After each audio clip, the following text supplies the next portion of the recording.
Hi, my name's Kevin Harding. I'm the Director of Information Technology at Imagine.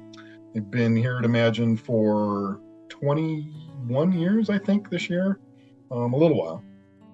So I've been doing this for quite a while. Before that, I was the IT Director at DDRC.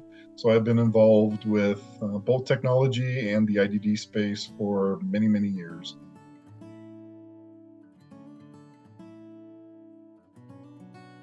So my goals are to maintain the IT staff, maintain the IT systems, and make sure they're going to be compatible with whatever we need to do, whether it's a divestiture or merging. Just make sure that we're in a good space. We have a secure system, our data is secure, and make sure that we're ready to do whatever is going to be asked of us in the next couple of years.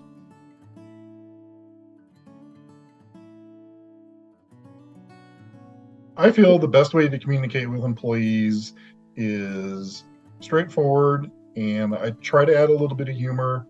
Unfortunately, I can be a little sarcastic, but I like to keep things light. I feel honesty is the best policy, and I want to make sure that my door is always open. So if employees ever feel they need to talk to me about anything at all, I hope they feel they can. And that goes for all the employees of Imagine. If you've got a computer issue and somebody's not there, feel free to walk into my office.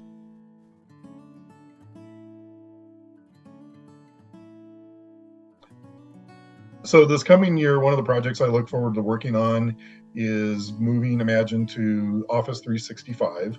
We've had a great opportunity to take advantage of some grants in the past, and it's been 5 years since we purchased all the systems that we have on premise, which means that we house them at the Imagine buildings. So it's time to move our Exchange server and our Active Directory up to the cloud to Office 365. And again, that'll put us in a better position to move forward as most companies are using Office 365. So that's going to be a big lift this year, but I'm excited to do it because it puts us in a much better position, and I think gives a little bit more flexibility and a lot more options to employees.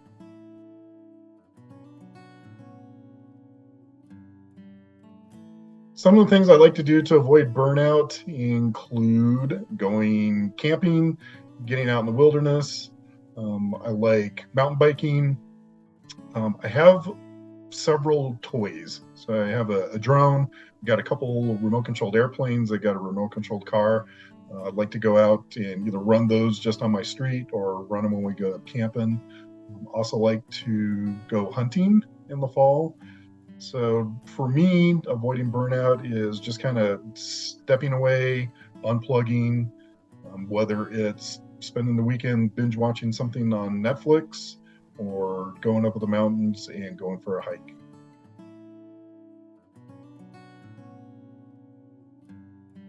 My favorite food, hands down, is sushi.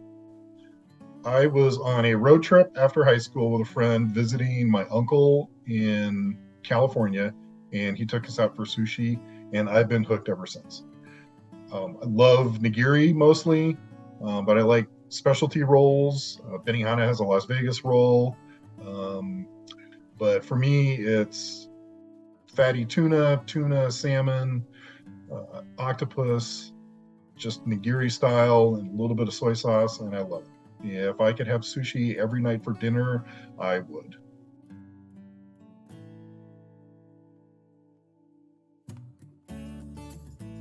My favorite place to visit, that's a tough question. I love going through the United States, Hawaii, Washington, Oregon, Pennsylvania, New Mexico, Nevada. Love visiting those places. Been out of the country, England, Mexico, Ireland. If you ask me my favorite place, I think instead of saying what's the favorite place you want to go to, for us, it would be if you're going to go on vacation, where do you want to go? And for us, that would be someplace we haven't been. So I guess my favorite place is the next place we haven't been.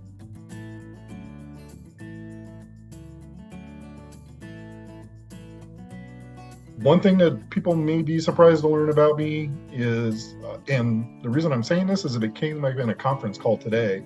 one of the people we were on the call with was talking about skydiving, and I mentioned that I'd been skydiving, and nobody on the call believed it.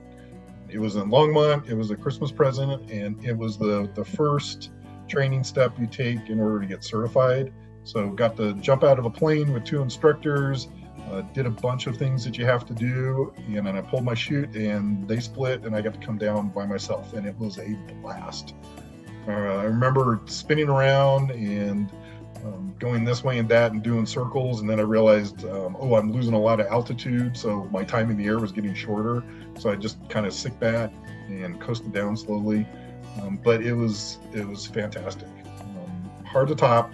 Haven't done it again since, but would love to. So this morning on that call, everybody was really surprised that I had been skydiving. But yes, I had been skydiving.